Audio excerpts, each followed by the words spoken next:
आप लोगों के बहुत सारे कमेंट्स के बाद और बहुत सारी वीडियोस आर्टिकल्स पर रिसर्च करने के बाद ये वीडियो आ रही है। तो 2030 तक टाटा वाले 15 नई गाड़ियां लॉन्च करेंगे, जिसमें से 7 ऐसी गाड़ियां होंगी जिनका नाम पहले एग्जिस्ट नहीं करता था। बिल्कुल ब्रांड न्यू नेम प्लेट्स होंगे वो, और 23 नए फेसलिफ्ट और रिफ्रेश आएंगे वहां पर। तो भाई साहब, सबसे पहले कौन लॉन्च होगी, उसके बाद कौन लॉन्च होगी, ऐसे करके एक एक करके पूरी बात करते हैं डिटेल में हर एक गाड़ी के बारे में कि कौन कब आएगा, कैसे आएगा। तो सबसे पहले बात करते हैं जो कि सबसे पहले लॉन्च होने वाली है, जो कि और कोई नहीं, टाटा सिएरा होगी। यार इतना वेट क्यों करा रहे हो पागल सालो। टाटा सिएरा कहाँ पहुंचा है बे? हाँ आदित्य भाई बोलिए। जल्दी आ जा। क्या बात है, मैं तो यही हूँ, बस अपनी बोलो सब्सक्राइब कर दें, मैं आ जाऊंगी। क्या नहीं किया क्या भाई? यार 4.7% लोग ही ऐसे जो कि करते हैं। एक क्लिक करो एंड मचा दो। 2025 खत्म होने में अब ज्यादा टाइम नहीं बचा हुआ है, तो फिर अब बात करते हैं 26 के बारे में कि 26 में टाटा का क्या क्या प्लान है। 2026 में टाटा लॉन्च करेगा सफारी इलेक्ट्रिक, टाटा हैरियर और सफारी का पेट्रोल वेरिएंट। और 26 में से कोई खास लॉन्च तो नहीं, लेकिन एक बहुत ही तगड़ी चीज होने वाली है भाई साहब। 2026 से टाटा अवेन्या की टेस्टिंग स्टार्ट हो जाएगी भाई साहब। बहुत ही तगड़ी चीज ये होने वाली है। सब इसकी फोटोज खींचेंगे, आर्टिकल्स लिखे जाएंगे, वीडियोस बनेगी, मोटा माल आएगा इंडस्ट्री में। तो बेसिकली यहाँ पर टाटा अवेन्या ऐसी कोई गाड़ी नहीं है, ये एक ब्रांड है, आप लोग जैसा कि जानते हो। जो टाटा अवेन्या का ब्रांड है, इस ब्रांड के अंदर टाटा की 5 गाड़ियां आने वाली हैं।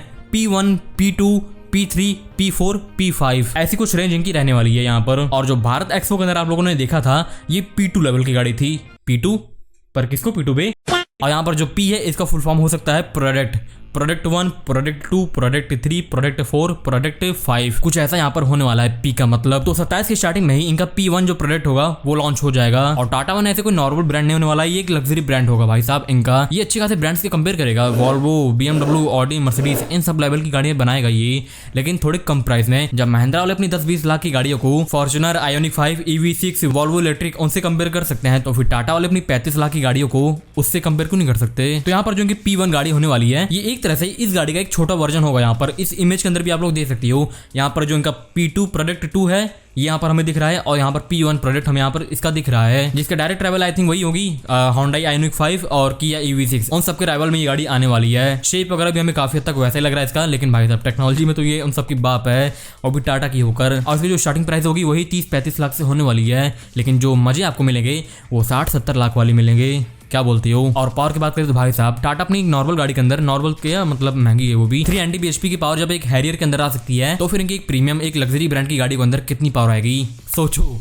500-600 मान सकते हो आप लोग। एंड लेट्स सी इसकी और डिटेल सामने आएंगी तो फिर बता दिया जाएगा। और जो इनका दूसरा प्रोडक्ट होगा वो P2 होने वाला है। P2 मतलब ये वाली जो कि भारत एक्सपो के अंदर हमने देखी थी, ये इस वाली गाड़ी का एक SUV वर्जन होगा, जो कि बहुत तगड़ा, बहुत ही बीस्ट लेवल का होगा भाई साहब। इसको देखकर तो कुछ हो गया अंदर, व्हाट अमेजिंग लुकिंग बीस्ट। और एक्चुअली भूल गया, टाटा वन के अंदर जितनी भी गाड़ी आने वाली हैं उन सब के अंदर आपको जैगवार एंड लैंड रोवर के पार्ट शेयरिंग मिलेंगे, मतलब इंटीरियर वगैरह काफी हद तक उनसे ही इंस्पायर्ड होंगे, उनके ही होंगे। अफकोर्स एक ही बात है, टाटा का ब्रांड है वो, स्क्रीन, स्टीयरिंग व्हील सब कुछ आपको वहाँ पर जैगवार लैंड रोवर की मिलेगी, लेकिन जो इंटीरियर की थीम होगी वो काफी अलग होगी। और भाई साहब इसका जो इंटीरियर है जो मिशरी लेवल का है, हर एक लेवल का है। पावर अगर इसके अंदर भी 600-700 bhp के आसपास आ सकती है, और इसकी जो प्राइसिंग होगी वो 40 लाख से लेकर 50 लाख के आसपास बैठने वाली है, क्योंकि भाई साहब ऑफकोर्स एक लग्जरी ब्रांड है तो फिर महंगी तो होगी, लेकिन ये 40 से 50 लाख तक की होने वाली है। लेकिन जो इसका लेवल होगा वो 70-80 लाख के आसपास की गाड़ियों का होने वाला है। भाई साहब सोचो आप लोग, जब टाटा की 25-30 लाख की गाड़ी के अंदर हमें BMW X5 या फिर X7 की लेवल के आसपास, बस थोड़ा सा ही कम, हल्का सा डिफरेंस है वहां पर, उसकी आसपास की पावर मिलती है, तो फिर इनकी 45-50 लाख की गाड़ी के अंदर में कितनी पावर मिलेगी आप सोच भी नहीं सकते। सोचकर इतना मजा आ रहा है, तो फिर जब होगा तो फिर कितना मजा आएगा। 600-700 bhp के आसपास इसके अंदर आराम से पावर आने वाली है, आराम से, बहुत इजीली। और बैटरी वगैरह तो 100 या फिर 110 किलोवाट के आसपास होने वाली है इसके अंदर। अफकोर्स बड़ी SUV है। और उसके बाद आता है इनका प्रोडक्ट 3, और ऐसा जरूरी नहीं है कि भाई साहब जैसे कि प्रोडक्ट 1 सस्ता है उससे महंगा प्रोडक्ट 2 है उससे महंगा P3 है, ऐसा नहीं है जरूरी, ऊपर नीचे हो सकता है। जो P3 इनका थोड़ा बहुत सस्ता ही आ जाए, शायद से कोई इनका एक सीडान टाइप का वर्जन आ सकता है। थोड़ा मुश्किल तो लग रहा है, लेकिन टाटा वालों ने ऐसे बहुत साल पहले हमें एक सीडान दिखाई थी, एक लग्जरी टाइप की, बहुत ही मस्त दिखाई थी, वो ऐसे काफी मस्त लग रही थी, और उसको देखकर हल्की फुल्की अवेन्या की याद आ भी रही है भाई साहब। कलर थीम देखो, काफी सारी चीजें देखो, तो यहाँ पर हमें सिमिलर सी वाइब आ रही है। तो फिर हो सकता है कि जो P3 हो ये वही सीडान ही हो, टाटा अवेन्या के ब्रांड के अंदर ये सीडान आने वाली है। और भाई साहब P1 P2 का तो मैं काफी हद तक क्लियर हूँ कि ये यही होने वाली हैं, यही दोनों जो कि हमें इस इमेज के अंदर दिख रही हैं। और जो इनका P3 होने वाला है ये भी शायद से ये सीडान ही होगा, काफी तक ये चांसेस है 50-50। और जो इनका P4 P5 है यहाँ पर अंदाजा लगाना बहुत मुश्किल है। P4 में एक तरह से अगर अंदाजा लगाऊं तो जो P2 प्रोडक्ट है इनका ये वाला, ये इनका एक नॉर्मल 5 सीटर वाला वर्जन है। तो फिर जो ये P4 हो सकता है ये इनका एक 7 सीटर बड़ी सी SUV टाइप का प्रोडक्ट हो सकता है, जो कि 60-70 लाख के ही आसपास होगा। लेकिन जो इसकी टक्कर होगी वो BMW X7 वगैरह से होगी। मतलब ये 7 सीटर में एक बहुत ही लग्जरी, बहुत ही बड़ी सी SUV हो सकती है। और P5 का यार बहुत ज़्यादा मुश्किल है, अभी तो कोई जानकारी नहीं है, तो अंदाज के तीर नहीं मारना चाहता। लेट्स सी, कोई इन्फॉर्मेशन आती है तो फिर आपको भी पता चल जाएगा, क्योंकि आपने सब्सक्राइब किया है। तो जो कि अवन्या रेंजर कुछ टाइप से होने वाली है।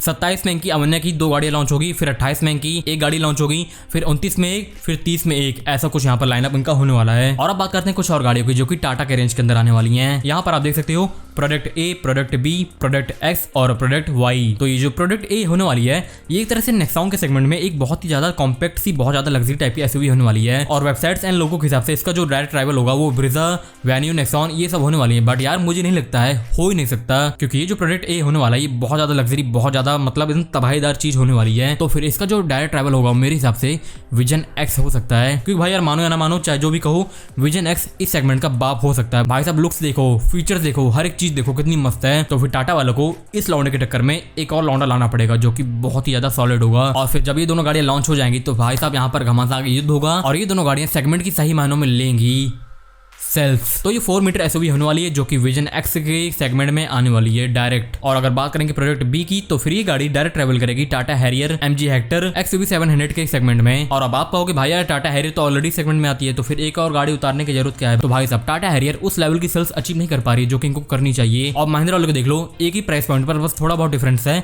उनकी 3 गाड़ियां आती हैं एक प्राइस पॉइंट पर, भले सेगमेंट अलग है लेकिन प्राइस पॉइंट सिमिलर है सबका। तो फिर ये हैरियर के सेगमेंट में आने वाली एक गाड़ी होगी। और बाकी अगर प्रोडक्ट X और Y की बात करें तो जो इनका ये X होगा ये टाटा कूनो होने वाली है जो कि Gen 2 या फिर Gen 3 में आधारित होगी। मतलब टाटा पंच या फिर नेक्सॉन के आसपास ये होने वाली है। और अभी तो इसका नाम ही सामने आया है, इसकी ऐसी कोई खास इन्फॉर्मेशन नहीं आई है हमारे सामने। लेकिन कुछ सोर्सेज के हिसाब से ये जो गाड़ी होने वाली है टाटा सियरा का ही एक छोटा वर्जन होगी। टाटा सियरा थोड़ी बड़ी होगी और ये टाटा सियरा का ही एक छोटा वर्जन होगी, लेकिन ऐसे बॉक्सी शेप की SUV ये होने वाली है सेगमेंट के अंदर। और जो इसका डायरेक्ट ट्रैवल होगा वो विजन S होने वाला है, वो भी ऐसे बॉक्सी शेप में आती है, ये भी ऐसे बॉक्सी शेप में आने वाली है।